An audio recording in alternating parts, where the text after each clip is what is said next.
हरियाणा राज्य बाल संरक्षण आयोग के द्वारा टाई के रिगार्डिंग एक एडवाइजरी जारी की गई है। इस टाई के रिगार्डिंग जो एडवाइजरी जारी की गई है उसके लाभ ये होंगे कि जो बच्चों का जीवन पहले जोखिम से भरा हुआ होता था, क्योंकि पहले जो हम परंपरागत टाई जो यूज़ करते थे वो हालांकि भारतीय परिधान में यूज़ की जाती थी, वेशभूषा का अभिन्न अंग था, है भी, लेकिन उसकी वजह से बहुत सारे बच्चों के साथ दुर्घटनाएं घट रही थी और बहुत सारे परिवार जो थे अपने बच्चों के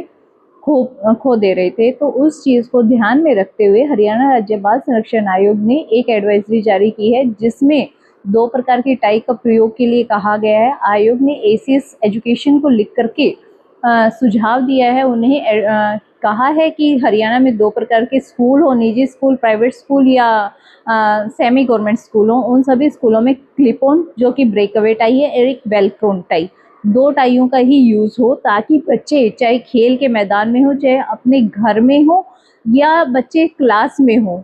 उनका जीवन सुरक्षित रहे। तो ये एडवाइजरी जारी करने का विभाग के पास किस प्रकार से मन आया? क्योंकि पिछले दिनों जो है क्योंकि मैंने ये मेरे दिमाग में भी ये चीज़ थी और मैं जैसे हालांकि थोड़ा टाइम पहले भिवानी में भी एक ऐसा ही केस हुआ है, उससे थोड़ा टाइम पहले सोनीपत में भी हुआ था और राजस्थान में भी 1-2 केसेस ऐसे हुए हैं। और मैंने पूरे इस विषय के ऊपर जब स्टडी किया तो पूरे भारतवर्ष में भी 1-2 केसेस ऐसे होते ही रहते हैं। हालांकि बहुत सारे होते होंगे, लेकिन संज्ञान में 2-4 केसेस आते हैं, तो उस संज्ञान में उन सब केसेस को ध्यान में रखते हुए ये एडवाइजरी जारी की गई है। बच्चों का जीवन अनमोल है। अगर बच्चे टाई के कारण अगर कोई हादसा हो तो काफ़ी बड़ी बात है, क्योंकि बच्चे हमारे देश का भविष्य भी है, तो भविष्य में सवाल नहीं उठने चाहिए। तो इस तरह की एडवाइजरी क्या मानते हैं, कितना फ़ायदा जो है बच्चों को मिलेगा?